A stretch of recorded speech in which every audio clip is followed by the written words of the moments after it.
এগুলো হলো মাটির ঘর।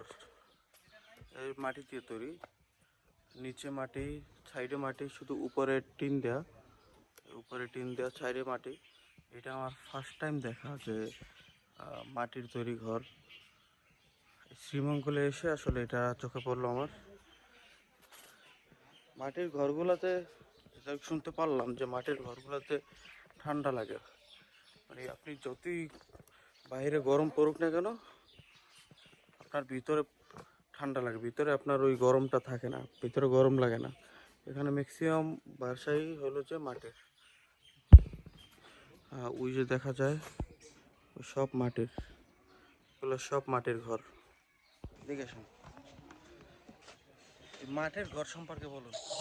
আচ্ছা, মাটির ঘর বলতে এটা এখন আমরা যেখানে দাঁড়িয়ে আছি এটা হচ্ছে যে একটা চা শ্রমিকদের এলাকা আর কি, বাগান এলাকা।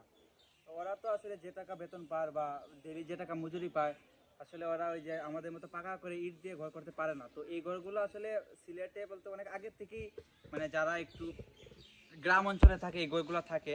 তা এখন আসলে অনেক উন্নত মানে হয়েছে, বিভিন্ন পাকা ঘর হয়েছে, দালান ঘর হয়েছে।